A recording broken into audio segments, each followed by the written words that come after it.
blessings you give to us, for us opportunity to gather together and study your word. Bless the pastor and bless everyone here. Thank you, God. In Jesus' name we pray.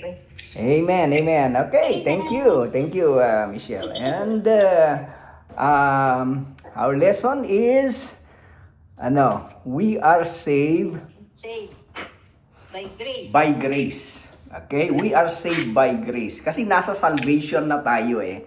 Tapos na tayo sa sin. Kasi sin, yung kasalanan kasi, that is, kailangan nating malaman para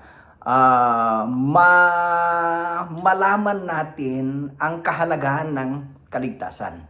Okay? Kaya nga, yung message natin sa Romans, sa Book of Romans, we cannot appreciate kasi yung the beauty of salvation, yung gaano kalakas o katindi yung pag-ibig ng Diyos kung hindi natin masyadong naintindihan yung kasalanan, yung bad news nga. Okay, so we cannot appreciate the good news if we cannot apprehend or understand the bad news. Okay, ngayon ready na tayo dito sa about salvation. So we are saved by grace. Itong grace napakahalaga. This is the most important actually. This is the most important teaching that we need to understand. Kasi merong kinalaman sa kaligtasan ito. Actually, this is the basis of our salvation. Itong grace. At ang reference natin ay matatagpuan dito sa Ephesians chapter 2 verses 8 to 9.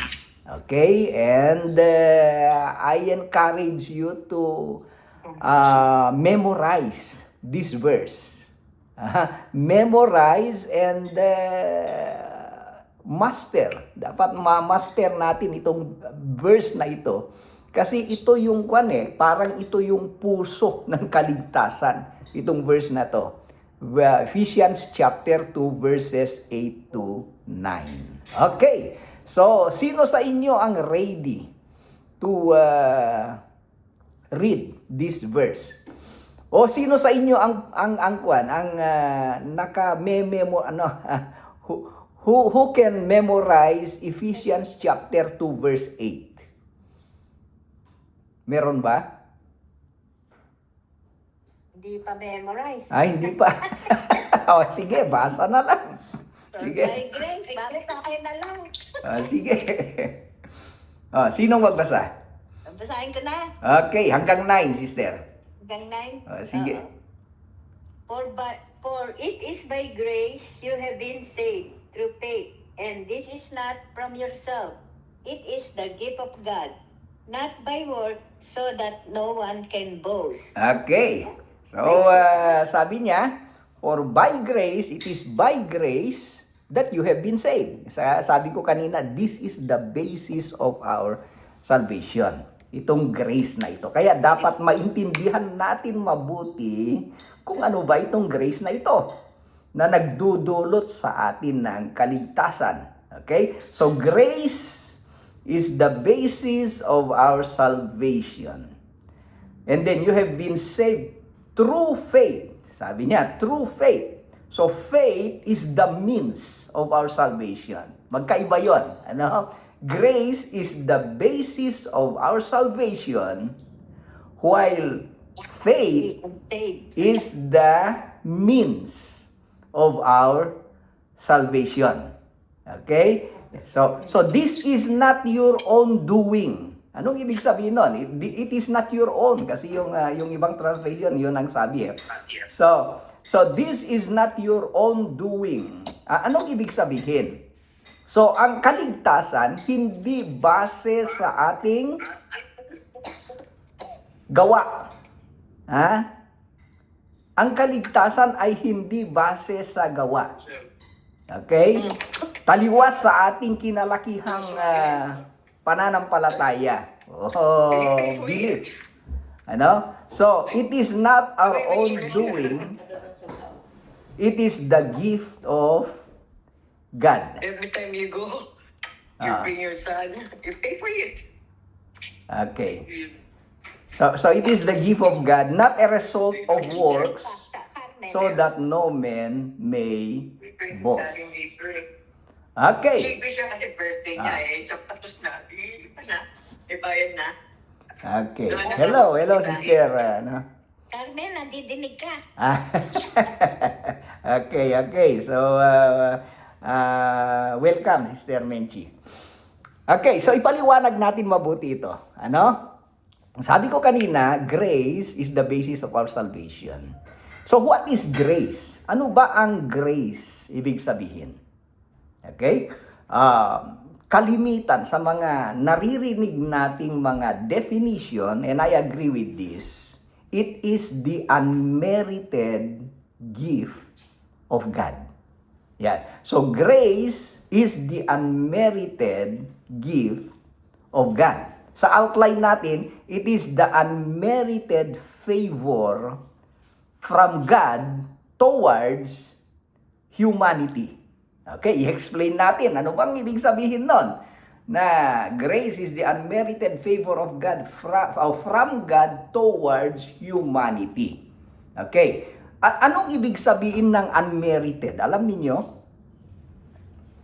Naalala ninyo nung tayo ay, ewan ko kung sino sa inyo ang naka-experience na naging Girl Scout of the Philippines o Boy Scout of the Philippines.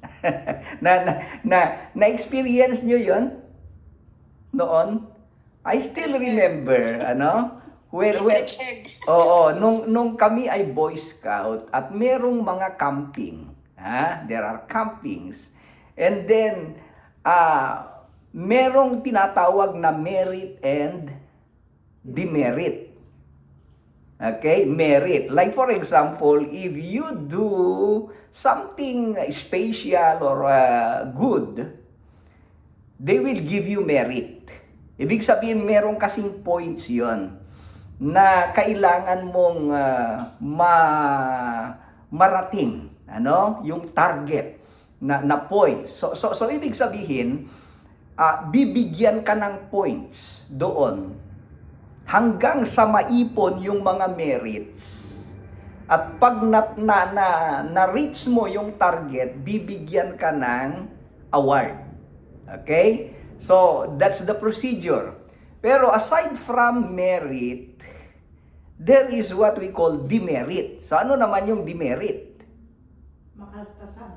Makakaltasan. That's minus. Okay? So, if you do something good, they will give you merit. So, in other words, they will give you points.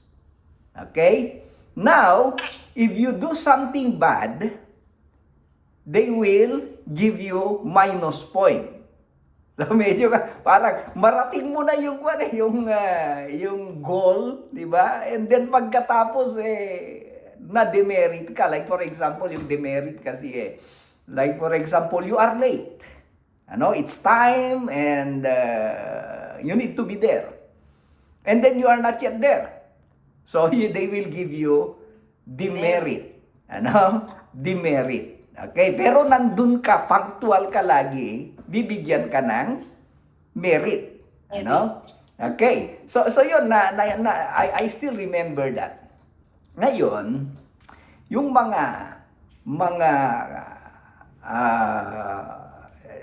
mga Kristiyano, karamihan kasi ngayon, ang concept ng kaligtasan ay through merit and demerit. That's how they understand. Many, siguro hindi lahat naman, pero many, even those who call themselves Christians, understand that the way to salvation is through merit and demerit. Like for example, if you do good, then that's your point. If you do bad, then that is minus point. Diba? Yan. Merit and demerit. So in other words, the concept is that if you do good more than bad, mas marami kang ginawang maganda kaysa masama, sabi nila, maliligtas ka. So is that your concept also? Yun ba ang concept natin? Kasi yun kasi ang kinalakihan natin. That's why yung kanta nga ni Santa Claus he knows when you are sleeping, he knows when so be good. Ano yan? He knows when you are good or bad, so be good for goodness sake. So kay Santa Claus, alam daw niya at para matanggap mo yung gift, you need to be good. You need to be good. Ganon ang pagkaintindi ng marami sa kaligtasan. Okay? Now, I want to tell you, gusto kong sabihin, hindi ganon. Hindi ganon ang Diyos. It's not about merit or demerit. Kasi kung merit or demerit, hindi tayo maliligtas. Nobody can be saved.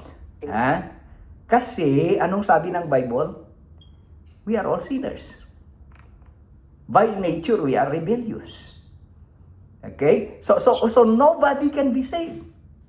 And nobody can be assured of his salvation. Pagka ganon.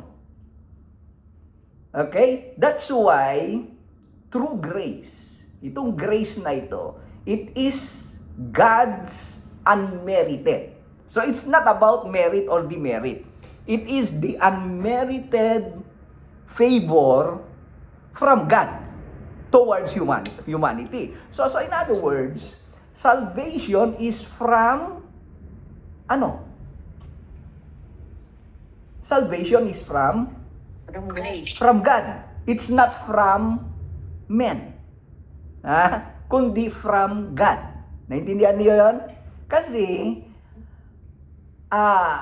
lahat ng relihiyon, okay? Lahat ng relihiyon except Christianity. Ito ang pinagkaibahan natin. Yung mga ibang relihiyon, ang kaligtasan sa kanila from men to God. Okay? Anong ibig sabihin nun? Ang ibig sabihin, they need to please God first before they will be saved. They need to please God first. They need to do things so that they will receive favor from God. Ayan, so ganun ang ginagawa nila. Kaya lahat. Muslim, Buddhist, Hindu, at kahit na yung mga ibang groups na tinatawag nilang Kristiyano, they still believe in that. That salvation is from men to God. Okay? O gusto kong i-correct yun. The salvation is from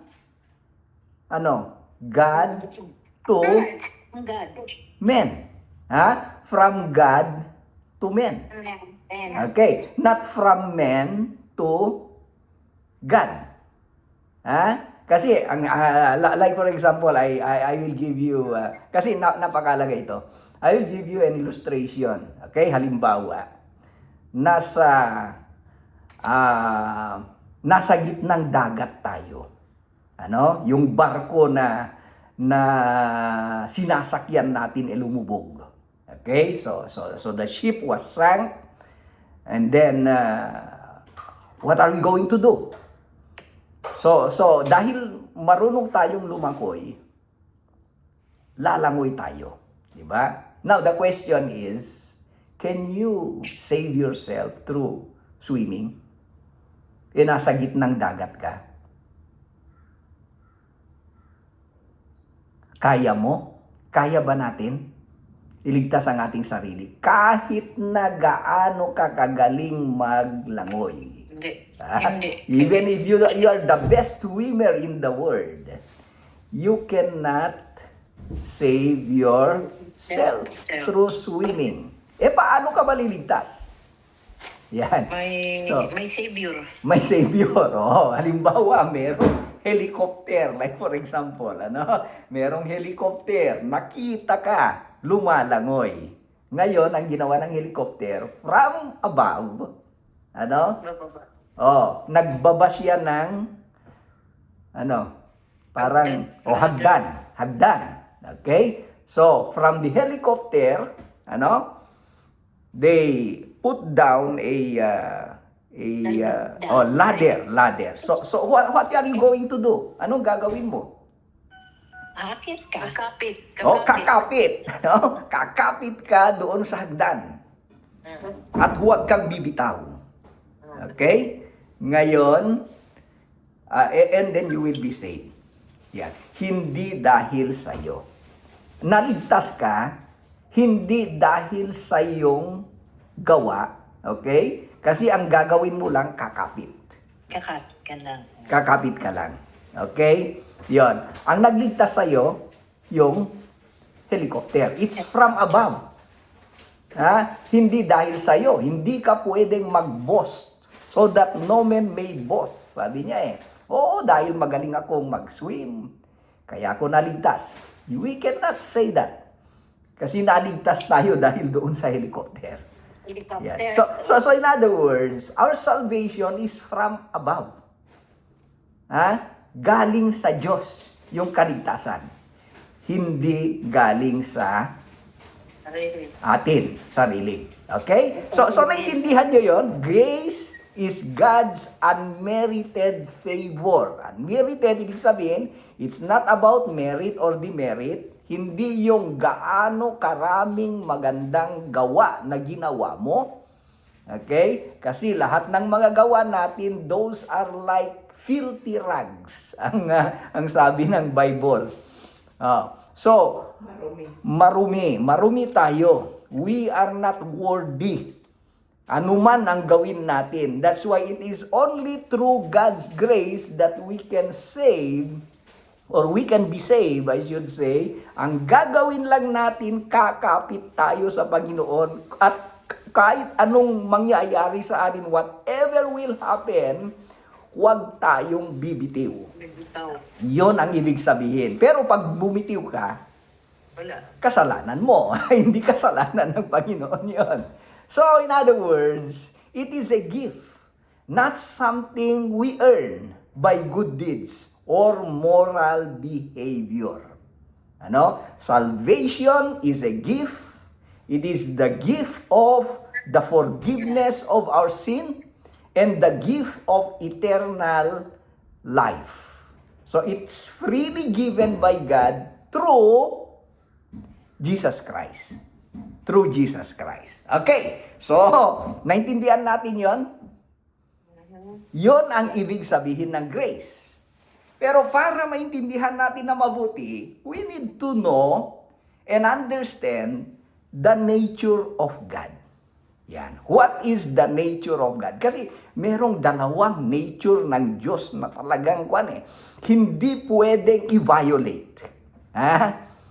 The nature of God. So what is the nature of God? First of all, we know that God is love. Ayan. God is love. But aside from that nature, that God is love, ano pa? Okay. God is a spirit. Yeah. Okay. And God is holy. God is holy. Itong dalawang ito kasi ang we know that God is holy and God is love. God is holy, God is love. Okay? Para maintindihan natin itong grace na ito, which is inseparable from the holiness of God and the love of God. Okay? So grace is connected for our salvation. Okay, so I'd like to explain this. Gusto kong i-explain ito. So, yung holiness. dahil banal ang Diyos. Dahil banal ang Diyos, because God is holy, it requires Him to be just. So yun, meron tayong sinasabing justice. Ano? Justice. Ano ba ang ibig sabihin ng justice? Ang justice, ibig sabihin, if you violate, pag nag-violate ka, nakagawa ka ng kasalanan, because of the holiness of God, anong mangyayari sa'yo? What will happen to you? Separate tayo. Oo, so you will be punished. And that is because of the holiness of God. So God is perfectly holy, and His holiness, yung holiness niya, kasi ibig sabihin ng holiness is, He is completely pure, He is completely righteous, and separated from sin. Kaya ibig sabihin, yung holiness ng Diyos, ayaw na ayaw niya yung kasalanan. Okay, di ba? Kaya sa Isaiah chapter 6 verse 3, sabi niya, Holy, holy, holy, the Lord God Almighty. Di ba? Kinakanta rin natin yun, ano? Oo, kinakanta natin Oh, yun. holy, holy, holy. Yan. So, bakit tatlong holy? Bakit hindi holy is the Lord Almighty? Bakit sabi niya holy, holy, holy?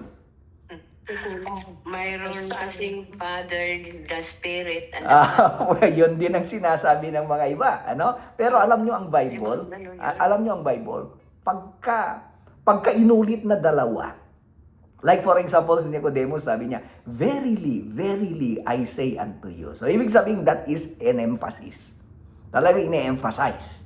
Ano? Pero pagkatatlo, ibig sabihin, talagang kwan yun. Talagang complete ang ibig sabihin kasi. It's complete because God is complete. So, ibig sabihin, holy, holy, holy, ibig sabihin nun, the holiness of God is complete. Ano? The holiness of God. And because God is holy, He cannot ignore sin. So we need to we need to understand that because God is holy, He cannot ignore sin. Hindi niya pwedeng konsintihin ang kasalanan. Because sin offends His holy nature. Pag kinonsinti niya ang kasalanan, that violates His holy nature. That's why sin deserves judgment. Yon ang napakaliwanag sa Book of Romans. That sin deserves judgment. His holiness, the holiness of God demands. Ibig sabihin talaga, pag demand, ibig sabihin talagang sa pilitan. His holiness demands justice. And there is no way to violate the holiness of God. So, ibig sabihin,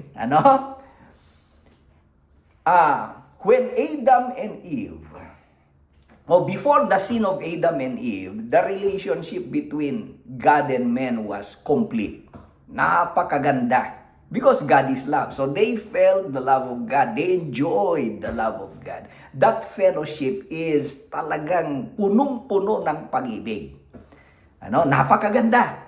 Pero ang naging problema nung nagkasala si Adan at Eva, when they committed sin.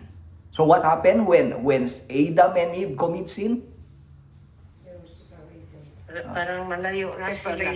Oo, di ba napag-aralan natin yun, Romans 5:12, sin entered. Sabi niya sin entered to the world. So in other words, nung nagkasala sila, doon nagsimula ang kasalanan. At doon din nagsimula ang, anong sabi niya, Romans 5:12, kamatayan. Kaya, right there and then, meron ng kaparusahan. That's why, yung mga paghihirap na nararanasan natin ngayon, those are consequences. Those are consequences of sin. Mga sakit, mga problema, kamatayan. Yan. Consequence ng sin yun. Those are consequences of sin. Bakit? Because God is holy. Hindi pwede na i-ignore niya yung kasalanan. Okay? Kaya talagang nakakatakot. Pag inisip natin yung holiness of God, talagang nakakatakot. But, on the other side, okay, God is Love. love. God is love. Yun ang pinagkaiba ng Diyos natin sa mga ibang Diyos. Yung Diyos ng mga pagans, pag nagalit talagang dapat i-sacrifice mo yung anak mo para huwag magalit yung Diyos nila. Yan. Pero ang Diyos natin, pag-ibig. God is love. Okay. So because of that love of God at the same time, so God is love. Kaya nga sa 1 John chapter 4 verse 8, sabi niya, God is love. For God is love. Sabi niya, dahil sa pag-ibig ng Diyos, ayon sa 2 Peter chapter 3 verse 9. Pwede niyong basahin ito, 1 Peter 3:9. Ito ba yun? Hindi pala 1 Peter, 2 Peter pala yun. 2 Peter. 2 Peter chapter 3 verse 9. Anong sinabi niya? Ito ba yun? Because of His love, God does not want sinner to perish, but desire their salvation. Yun ang paraphrase niya yon, paraphrase. Pero yung exact na sinabi doon yung second coming kasi ni Jesus Christ yon. It's about the second coming of Jesus Christ. Maraming nagtatanong, bakit hindi pa siya dumarating? Bakit? Kasi sabi ng Bible, malapit na, di ba? Pero bakit hanggang ngayon wala pa? Yun nga ang question ng mga tao noon. Kaya si Peter sabi niya, the reason why hindi pa siya dumarating, because He is patient. He loves us. Bakit? Kasi pag dumating na si Jesus Christ, maraming hindi maliligtas. Maraming hindi maliligtas. Kaya, yun ang dahilan, sabi ni Peter, yun ang dahilan kung bakit hindi pa dumarating si Jesus Christ, kasi hinihintay niya, dahil sabi niya, ayaw niya na kahit isa lang sa atin ay pupunta sa impyerno. Oh, yun. Kaya hindi pa siya dumarating. Why? Bakit? Kasi mahal niya tayo. He loves us. That's why His love moves Him to seek and save the lost. Kaya nga dumating when Jesus Christ came, bakit siya dumating? The Son of Man came to seek and save the lost. Bakit? Kasi mahal niya tayo.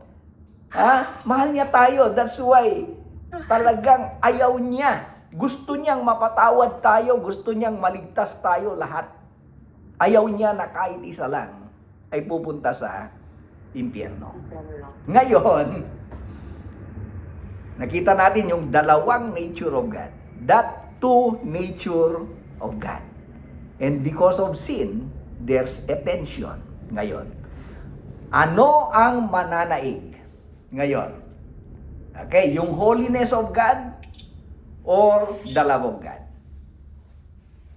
What will prevail? Ano? The love, the love of God.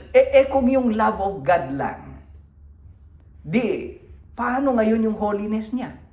Kung ang Diyos ay ililigtas tayo, tayo ay makasalanan. We are sinners. Will that not violate the holiness of God? Kasi makasalanan tayo eh. And because of our sins, we are Condemned. we need to be punished. Yun ang kalalagyan natin dahil sa kasalanan natin. Kasi if we will not be punished, makasalanan tayo, it violates the holiness of God. Ngayon, sa ibang banda naman, pag tinapon tayo lahat sa impyerno, it will also violate His love. It violates His love kasi ang love The love of God, yung pag-ibig ng Diyos, ayaw niyang mapunta tayo sa impyerno. Gusto niya mapatawad tayo. Pero pag pinatawad tayo, ma-violate yung kanyang holiness. Okay, kaya nga sabi ko, tension. There's a tension. Oh, ano ang mananaig? Ano ang dapat mangyari in order not to violate His holiness and in order not to violate His love? What's the solution? You have to repent. Yeah, we have to repent. Repentance. Oo, kaya nga, kahit na nag-repent tayo, nagkakasala pa rin, di ba? Yeah, but you So- have to repent sa kasalanan mo. Oo, kaya nga. Pero, ang tao kasi kahit nagre-repent, makasalanan pa rin eh. So, Jesus will pay the penalty. what? Jesus will pay the penalty. Okay, so in what way? In what way? Yeah. You're right, but in what way ayan. His death. In what way? So that the holiness of God and the love of God will not be violated. The wages of sin is death. So, Yes. Jesus paying for the penalty of sin through His death allows us to be reconciled and forgiven by God. Okay. Yeah. But so the punishment of sin is death. Ha? Yun ang kalalagyan natin. But the gift of God, ano yung gift of God? Grace. Grace, That's yun. grace. So that's what Michelle said, ha? What is grace? What did he do? What did he do? Ha? Penalty. Oo. namatay. He came. Napako sa krus. Oo, he came. Bakit kailangan mapako siya sa cross? Para tayo masave. Yes, oo. Anong kinalaman nun? sa holiness of God and the love of God. We are saved. Tinubos. Inangkin niya. Oo. Parang So, siya ang- kasi di ba ang question natin noon, if I still remember, hindi pa pwedeng patawarin ng Diyos ang ating kasalanan na hindi na kailangang mamatay pa siya. Like for example, you said a while ago, magrepent lang tayo.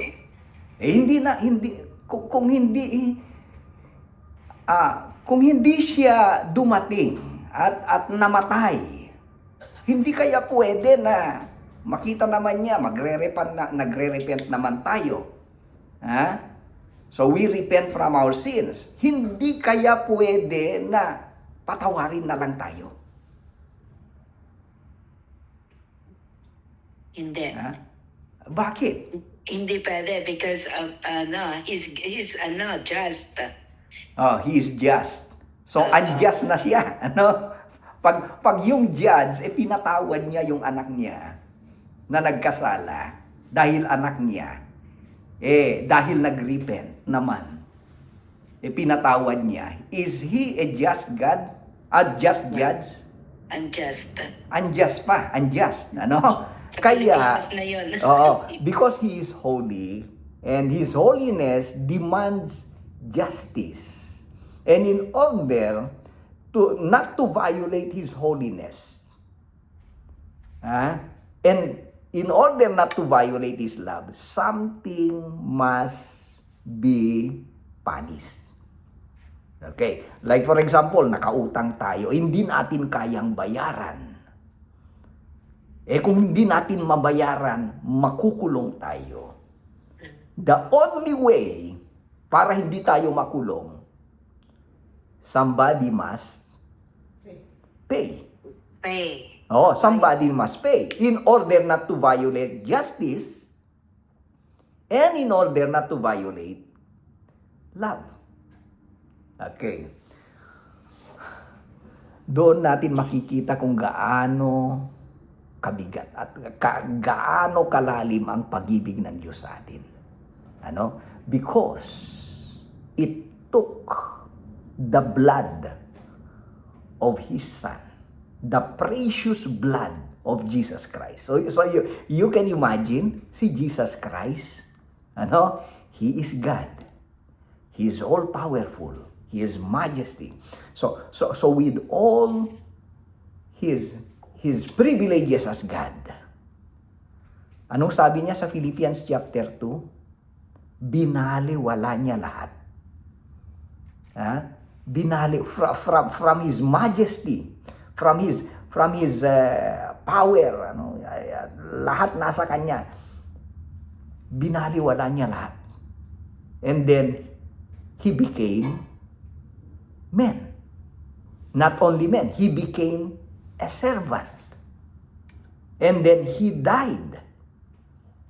Talagang napakasakit na uri ng kamatayan. And it's shameful. Kasi yung cross kasi ibig sabihin that's a symbol of shame and curse. Kinuha lahat ni Jesus Christ yon. Hindi ordinaryong tao. At hindi pwedeng tao lang ang pwedeng makakagawa doon. Because it is only through the blood of God. Blood of the Son of God. Na pwedeng mabayaran yung kasalanan ng sanlibutan. Oo. It is only through the blood of Jesus Christ. That's why, yun ang ibig sabihin ng, yung ginawa ni Jesus Christ. Ano yun? Pag-save sa atin. Oh, ano yun? Anong tawag doon? Yun ang tinatawag na Napo siya sa krus ng Kalbaryo. Oo, yan. Ang tawag doon, grace. Ang tawag doon, grace. Yes. Oo, siya ang grace. Si Jesus Christ. Siya ang gift. Ibinigay niya yung mismong buhay niya. Buhay niya. He sacrificed dahil sa atin. Dahil sa atin. Ating kaligtasan. Ganon katindi ang pag-ibig ng Diyos sa atin. At ganon din na ipakita yung holiness of God. Na ang Diyos hindi niya kinukonsinti ang kasalanan. Okay? And it took the life and the blood of His Son para mabayaran ang ating kasalanan. Okay. So naintindihan niyo 'yon? God's grace is the expression of His love. While satisfying His holiness. For by grace, kaya ngayon, for by grace, dahil kay Jesus Christ, dahil sa ginawa ni Jesus Christ, you have been saved. Pero kailangan faith. True faith. So, that's why we said a while ago, grace is God's unmerited favor. Hindi pwedeng bayaran sa pamamagitan ng mga mabubuting gawa ang mga kasalanan natin. Hindi pwede. Hindi kasya. It's not enough. Hindi kaya, hindi kasya. It's not enough. Pag ang pinagmamalaki natin ay yung mga mabubuting gawa, mga accomplishment natin, hindi kasya. Okay? Kailangan ang dugo ng ating Panginoon. At para magkaroon siya ng dugo, dapat magiging tao siya. Dapat mamamatay siya. Without the shedding of blood, sabi ng Bible, there is no forgiveness of sin. Okay? That's why the cross is where holiness, His love, and His grace meet together. Nakuha nyo yun?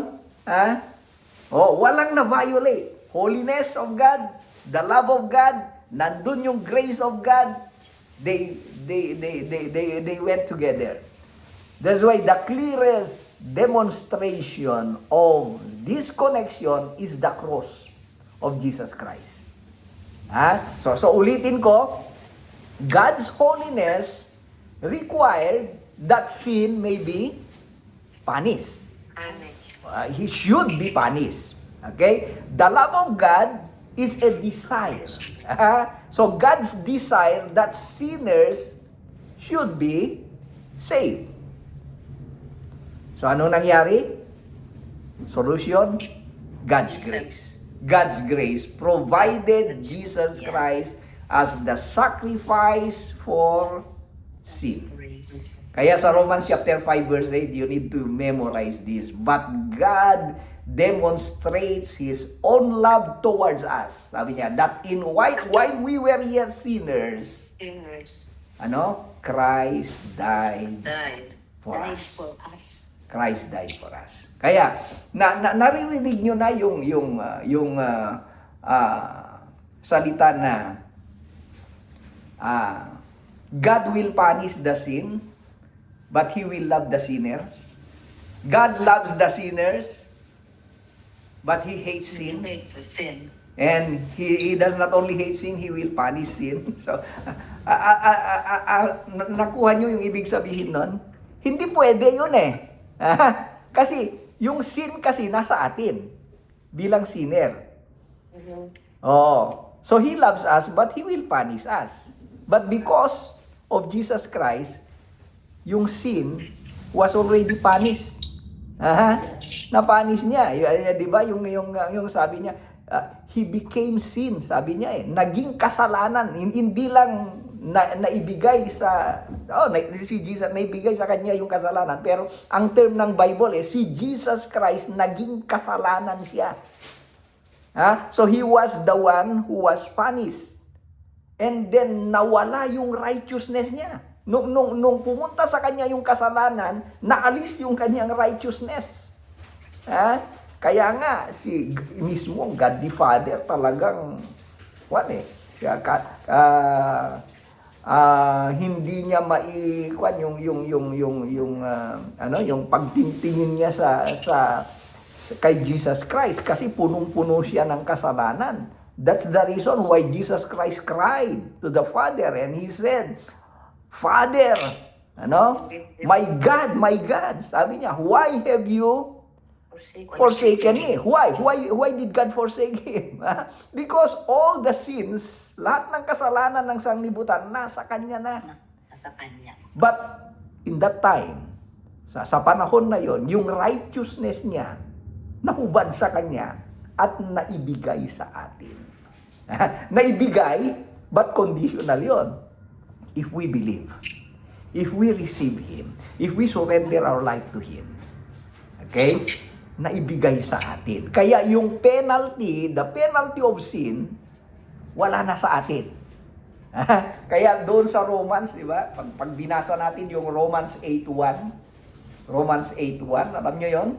Romans 8:1. Wala nang condemnation, sabi niya. For there is now no more condemnation to those who are in Christ. Pag ikaw ay nasa kay Kristo, wala nang condemnation. Kasi na-condemn na si Jesus Christ noon eh. So pag tinanggap mo, na-acquit na tayo. Kasi pag ma-condemn pa tayo after na tinanggap natin si Jesus Christ, na-condemn na si Jesus Christ noon, yun ang tinatawag na double, Compensation.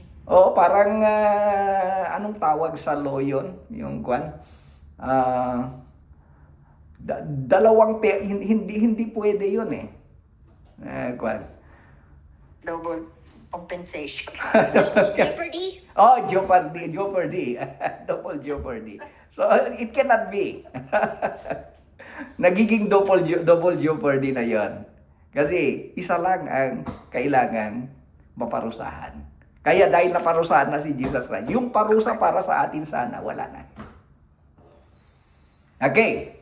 So yung 'di ba yung illustration na nagagamit lagi yung judge na merong anak, nag-violate yung anak niya, kaya yung anak niya he needs to pay the penalty of his violation. Wala siyang hindi kasya yung pera niya, Yan, yung judge naman tatay niya yung judge.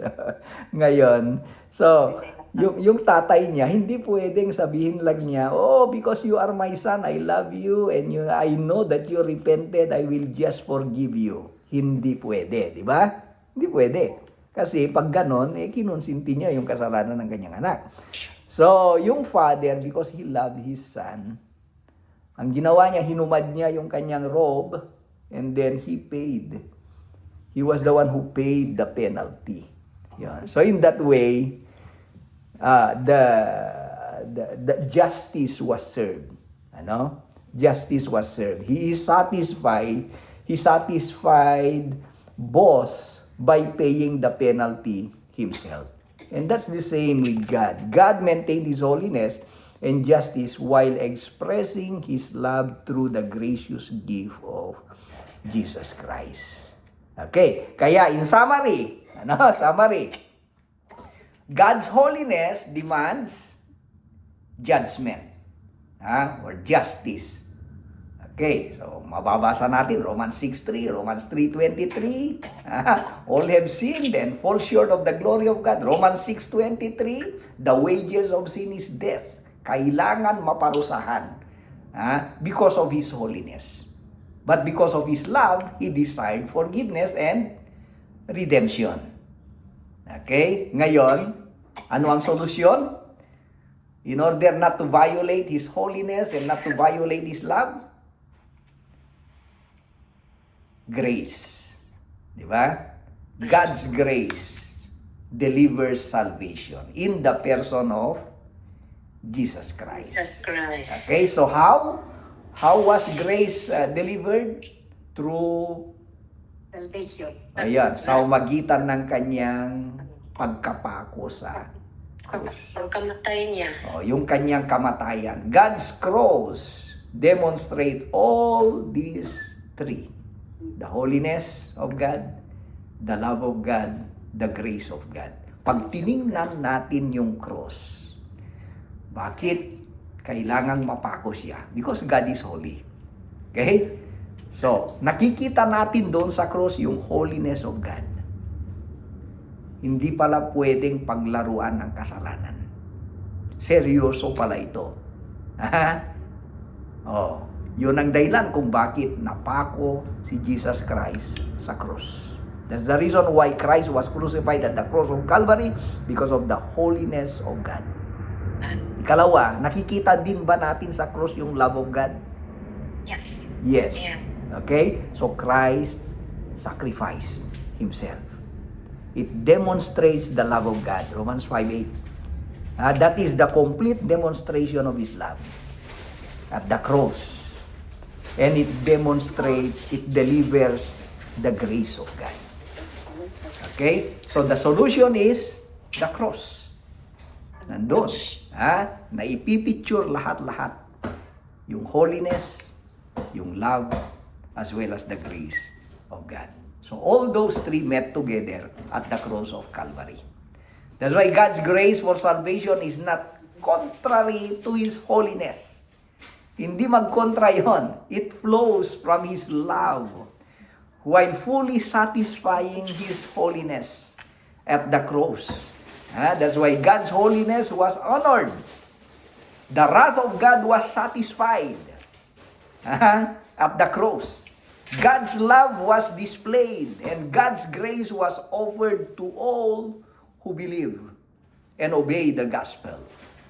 Okay, and that's very clear in the book of Romans, chapter 1, verse 5, and Hebrews, chapter 5, verse 9. That's why we thank God, Kaya nga, pag naintindihan natin talagang, talagang nagpapasalamat tayo, talagang pinupuri natin ang Diyos. Dahil kung hindi yon, kung hindi dahil sa Kanyang pag-ibig, hindi tayo maliligtas. Actually, lahat tayo pupunta sa impyerno.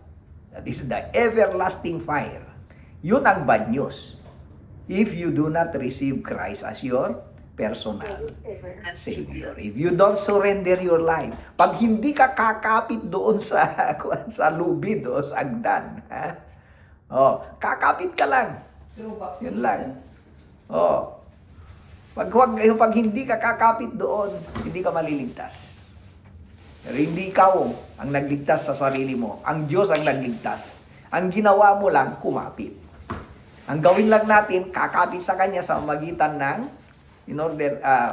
true faith, through receiving Him as our personal Savior. Kaya sa mga next na pag-aaral natin, mapapag-aralan natin kung paano. Paano ba kakapit? Paano ba tatanggapin si Jesus Christ?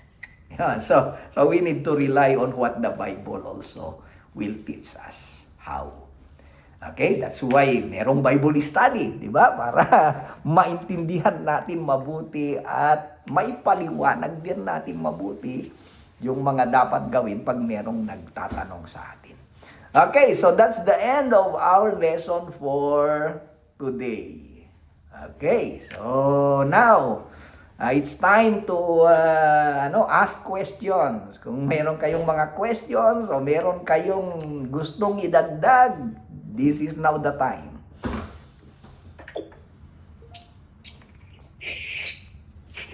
Ano? Question.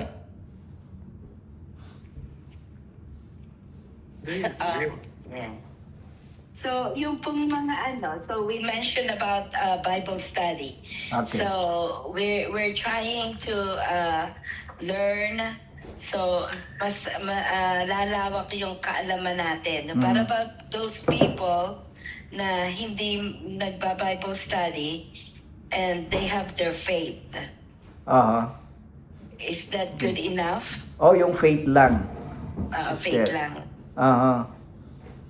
Kaya nga, kailangan pag-aralan natin para malaman natin yung kompleto na kailangan din natin gawin para matanggap yung grace, the grace of God.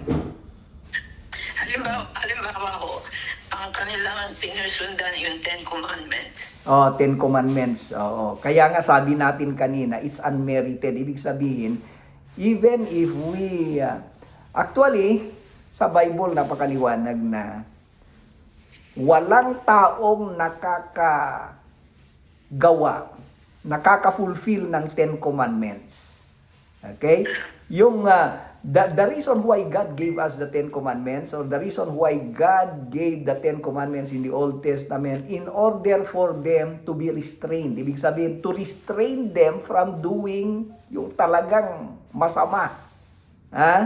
That's the reason why we have the 10 Commandments. But, yung 10 Commandments, walang nakakagawa yon. Kasi, ang requirement ng Diyos dapat kompleto. You need to perfect. Ang sabi sa Book of James, sabi niya, isang command lang. Isang law lang ng Diyos. Ang na-violate mo, you violated all. Okay? You have violated all. Kaya nga, yung laws and 10 commandments ay yun ang nagpapakita sa atin na kailangan natin ang tagapagligtas. Because we cannot save ourselves. Like for example, yung sabi ko nga, sino sa inyo ang hindi pa nagsinungaling mula nung bata pa? Sino? Meron ba? Wala. So, ibig sabihin, you have already violated the 10 Commandments. Di ba?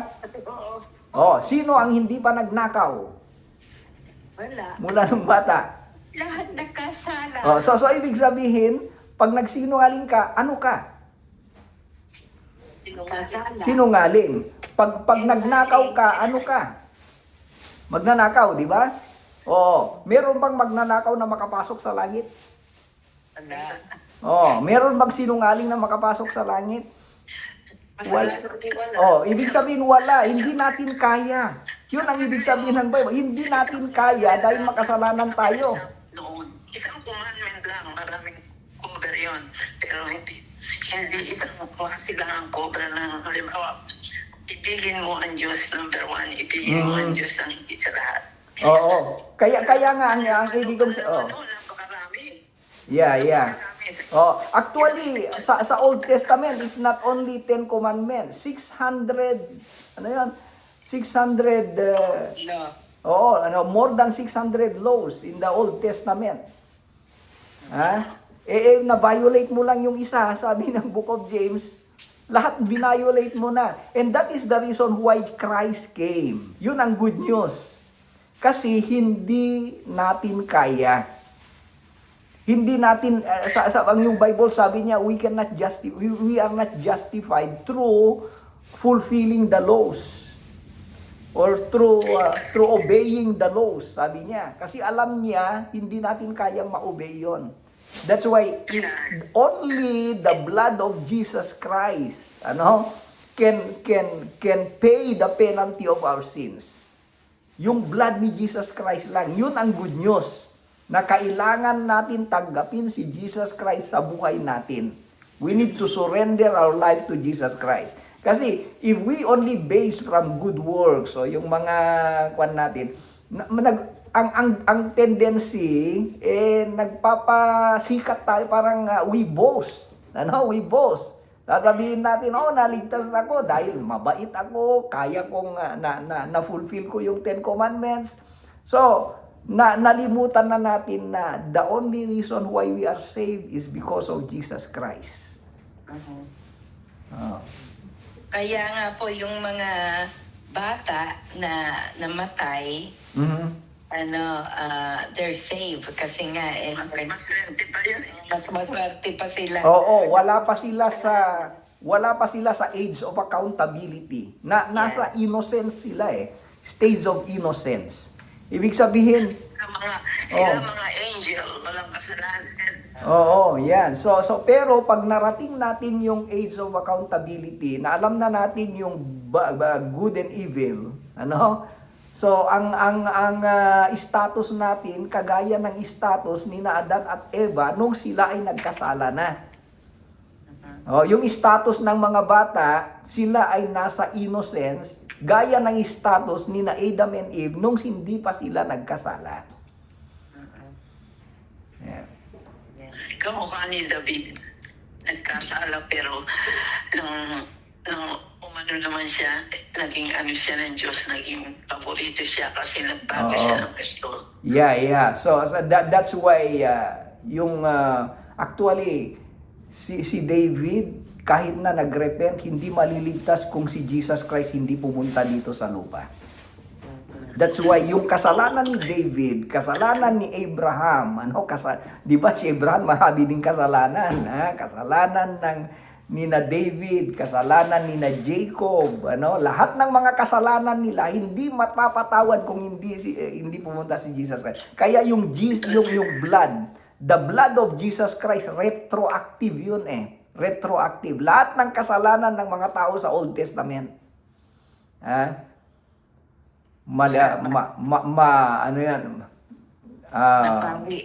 Nabawi they were forgiven.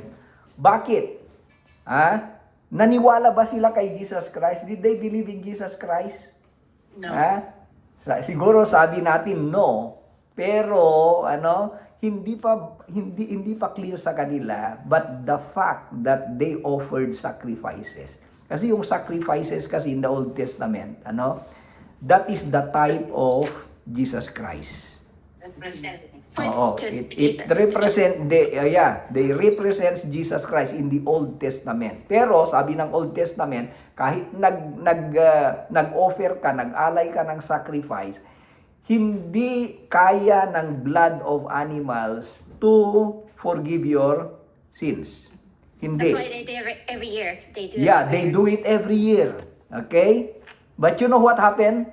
They took away the temple. Yeah, that's why they took it in the temple, and ang sabi ng Bible, it only covered their sins, but it cannot take away sins. But when Christ came, and when He was crucified at the cross, all those sins that were covered in the Old Testament, they were all forgiven. Kaya nga si King David, di ba, nag-alay din siya ng mga sacrifices, si Abraham. Yan. Lahat ng mga tao sa Old Testament na nag-alay ng mga sacrifices, they will all be saved. Because those sacrifices represents Jesus Christ. Kaya it is a manifestation of their faith. Kaya sabi sa Bible, it is because of the faith of Abraham that he was justified. Sabi niya eh. It's not because of the work of Abraham, but because of his faith, he was justified.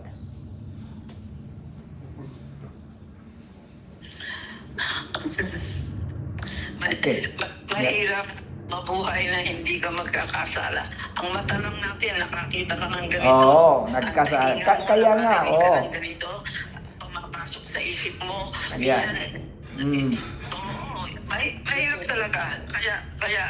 Kaya pagka ganun, kailangan susundan na natin ang patawarin niyo po ako. Hindi ko po sinasadya. Oo, yeah. And yun, pag we repent, then ang mata, ang tainga, siyang nagbibigay sa isip ng mga kung ano-ano eh.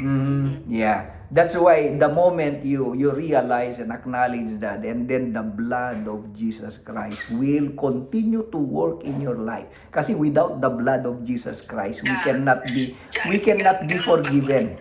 Talagang, sa akin lang nangyayari yun eh. Biglang papasok sa akin ng Panginoon. Ang ating Panginoon. Ayun, mawawala. Yeah. Kaya, oo. Yung mata, yung tainga, mga naririnig mo na hindi tama, ganyan-ganyan. Kaya, totoo yun. Sa edad kong ito, naranasan ko na yung mga yun. Oo. Yes, So, yes. Pastor, Kaya nga, dahil makasalanan tayo. So, pero kailangan natin yung blood. Dapat meron tayong access sa blood of Jesus Christ. Kasi, kung ngayon, kahit sasabihin natin, nagsisi ako. O, alam kong mali yun, kaya nagsisi ako. Papatawarin ako ng Panginoon. Wala kang pananampalataya. Oh. But if you do not have, ito ang kwan. Humihingi ka ng tawad. Oo. Kilala mo yung Yeah. Kaya nga, kahit humingi ka ng tawad, if you do not have the blood of Jesus Christ, Yes. kung wala kang access sa blood of Jesus Christ, you cannot be Dahil forgiven. siya nagligtas sa ating mga kasalanan eh. Oo. Sinabi niya eh. Dapat nasa iyo yung blood of Jesus Christ. Kasi maraming tao ngayon, sinasabi nila, kahit hindi ako pupunta sa magsisimba, kahit hindi ako, basta magsisi lang ako sa kasalanan ko, maliligtas na ako. Yon. So, pero if you did not receive Christ really as your personal Savior, you do not have any access to His blood. Okay? So if you have access to His blood, that is the only way wherein all your sins will be forgiven. Okay. Oo. Yeah, so very important ang faith because that's Oo. the access. Yes, is yes. our faith. Oo. Kaya, At saka yung faith mo ang nagbibigay na tanggapin mo ang kasalanan mo. Oo. Kaya, Kasi kailangan you accept it. Mhm. Ikaw, kasalanan mo eh. Ganun. yeah, sa bagay mapapag-aralan natin lahat-lahat 'yon. Okay, kaya nga nung during the time of yung Pentecost, when people ask, what shall we do? Then Apostle Peter said, repent and be baptized every one of you in the name of Jesus Christ for the remission of your sins. So in other words, without that, without accepting Jesus Christ, without faith, without repentance, without baptism, we do not have any access sa blood, the blood of Jesus Christ. So, kung wala kang access sa blood of Jesus Christ, there is no way for you to be forgiven. Walang remission of sin. That's why the Bible says, without the blood of Jesus Christ, the shedding of His blood, there is no forgiveness of sins. Kaya nga, ang pinakakuan natin, goal natin, ma-access natin yung blood of Jesus Christ. So, Pastor, yung binasa natin kagabi about yung si King Joash, remember, we were, at the beginning, maayos siya. Maayos, oo. Oo, ang problema, namatay yung kanyang mentor, tapos inabot siya sa pagkamatay niya na wala siyang,